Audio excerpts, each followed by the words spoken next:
محرم کے حوالے سے ایک بات کر لوں. یہ 10 محرم کا روزہ, رسول اللہ صلی اللہ علیہ وسلم نے ارشاد فرمایا کہ عاشورہ کا روزہ مجھے اللہ کی رحمت سے امید ہے کہ 1 سال کے گناہوں کا کفارہ ہے. تو بڑی فضیلت ہے. رمضان کے بعد سب سے زیادہ فضیلت عاشورہ کے روزے کی ہے, 10 محرم کا روزہ. سمجھ رہے ہیں؟ محرم میں ہمیں شریعت نے کیا کرنے کا حکم دیا ہے, اسلام کیا کہتا ہے؟ پہلی بات, اسلام یہ کہتا ہے کہ محرم میں روزے رکھنا دوسرے مہینوں کی نسبت زیادہ ثواب ہے. رمضان کے بعد تو زیادہ سے زیادہ روزے رکھیں, اور اسپیشلی 10 محرم کا روزہ 1 سال کے گناہوں کا کفارہ ہے, یہ اور زیادہ ثواب ہے. پورے محرم نہیں رکھے جاتے تو کیا کرنا ہے, 10 محرم کا رکھنا ہے.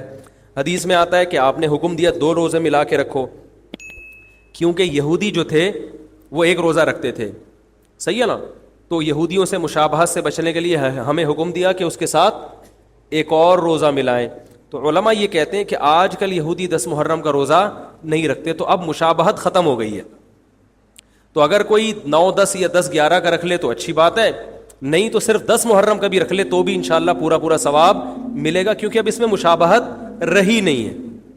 سمجھ رہے ہیں کہ نہیں سمجھ رہے؟ یہ کرنے کا کام ہے. دوسرا کام, محرم میں گناہ دوسرے مہینوں کی نسبت زیادہ, اس کی قباحت زیادہ بڑھ جاتی ہے, کیونکہ 4 مہینے محترم ہیں, شوال, ذیقعد, ذیقعدہ, ذی الحجہ, محرم اور رجب. یہ 4 مہینے جو ہیں اسلام میں اشہر حرم کہلاتے ہیں. قرآن کہہ رہا ہے فلا تظلموا فیہن انفسکم, ان میں اپنی جانوں پہ ظلم مت کرو. یہ ماتم کرنا بھی تو ظلم ہے نا اپنی جان پہ. تو اللہ نے فرمایا ان 4 مہینوں میں اپنی جان پہ ظلم مت کرو. کسی بھی طرح سے ظلم ہو, جسمانی ظلم ہو, روحانی ظلم ہو. جسمانی ظلم ماتم کر کے بھی ہو سکتا ہے, اور انگاروں پہ چل کے بھی ہو سکتا ہے, اپنے آپ کو پیٹ کے بھی ہو سکتا ہے. روحانی ظلم کیا ہے؟ گناہ کر کا. تو نہ گناہ کرنے کی اجازت, نہ کسی اور طرح سے. عام مہینوں میں بھی ظلم کی اجازت نہیں ہے, نہ اپنے اوپر اور نہ کسی اور پر. تو ان 4 مہینوں میں ظلم کی نوعیت بڑھ جاتی ہے. سمجھ رہے ہیں؟ یہ ایک محرم کی فضیلت ہے اسلام میں. اور تیسری فضیلت جو محرم کی, جو بعض روایات سے ثابت ہے, یعنی جو فضیلت تو نہیں کہیں گے اس کو, جو محرم میں کرنے کا کام ہے, وہ بعض احادیث میں آتا ہے کہ آپ صلی اللہ علیہ وسلم نے ارشاد فرمایا کہ عاشورہ کے دن اپنے اہل و عیال پر دسترخوان کو وسعت دو, اس سے رزق میں برکت ہوتی ہے. لیکن یہ جو حدیث ہے یہ ضعیف ہے, سند کے لحاظ سے پاورفل اور مضبوط نہیں ہے. بعض علماء نے کہا کہ اس کثرت طرق کی وجہ سے حسن کے درجے کو پہنچ گئی ہے. ہمارے ہی بعض اکابر علماء کی رائے ہے, علماء جو بر صغیر کے علماء, بڑے بڑے علماء ہیں, میں نام نہیں ذکر کرتا لیکن بہت بڑی اپر لیول کے علماء ہیں, ان کی رائے یہ ہے کہ یہ ضعیف اتنی ضعیف نہیں ہے کہ بالکل ہی مسترد کر دی جائے, ٹھیک ہے نا, اور تعدد طرق کی وجہ سے درجہ حسن کو پہنچ گئی ہے. علامہ ابن تیمیہ رحمہ اللہ تعالی, جن کو سعودی عرب میں بہت فالو کیا جاتا ہے, ان کی رائے اور سلفی علماء کی رائے, جو سعودی عرب کے العثیمین, بن باز وغیرہ تھے, ان کی رائے یہ کہ یہ حدیث بالکل صحیح نہیں ہے, اور اس کی کوئی حیثیت نہیں ہے کہ دسترخوان کو وسیع کیا جائے اور عاشورہ کے دن کھانا کھلایا جائے. سمجھ رہے کہ نہیں سمجھ رہے؟ لیکن جو دوسری طرف معتدل علماء, معتدل سے مراد میں ان کو برا نہیں کہہ رہا, لیکن وہ انہوں نے حدیث کی جو, اب اگر آپ سندوں کی تحقیق کریں گے تو اس کو بالکل من گھڑت قرار دینا درست نہیں ہے. اگر سندوں کی تحقیق کریں گے تو ایسا معلوم ہوتا ہے کہ علامہ ابن تیمیہ رحمہ اللہ تعالی, جو ہمارے لیے قابل احترام ہے, انہوں نے اس حدیث کو رد کرنے میں تھوڑا مبالغہ سے کام لیا, غلو کیا ہے. ایسا نہیں ہے کہ بالکل ہی اس کی کوئی ویلیو نہیں ہے.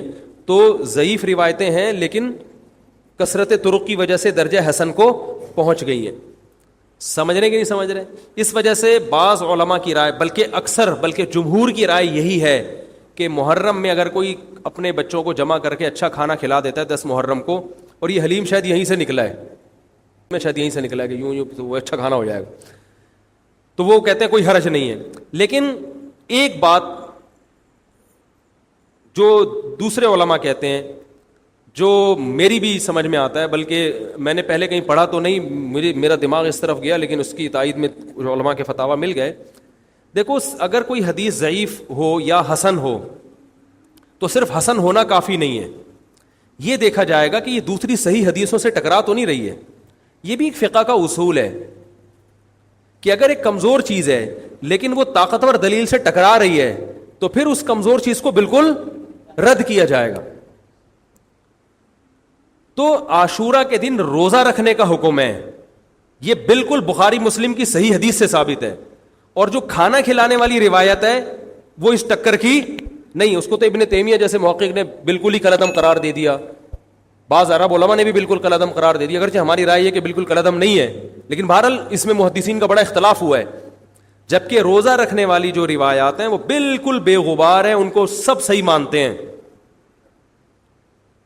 تو کھانا کھلانا اور روزہ جمع بولو بھائی نہیں ہو سکتا، اس لیے کہ اگر وہ روزے کا دن ہے تو کھانے کا دن نہیں ہے، کھانے کا دن ہے تو روزے کا نہیں. ابن تیمیہ رحمہ اللہ تعالیٰ کی رائے یہ ہے کہ بعض لوگوں نے شیعہ کی مخالفت میں غلو کیا ہے. شیعہ نے اس دن کو چونکہ منحوس بنا دیا 10 محرم کو، تو انہوں نے مخالفت میں اس دن کو ایک سیلیبریٹ کرنے کے لیے نا کھانا کھلانے کا حکم دے دیا کہ ہم منحوس نہیں سمجھتے بلکہ اس کا کیا کریں گے اپوزٹ، کہ کھاؤ اور کھلاؤ.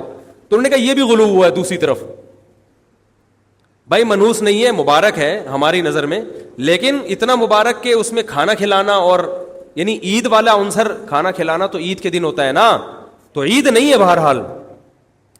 تو یہ بھی بڑی جاندار بات، اگرچہ یہ عقلی دلیل ہے مگر یہ ایسی نہیں ہے کہ بالکل اس کو کالعدم قرار دے دیا جائے.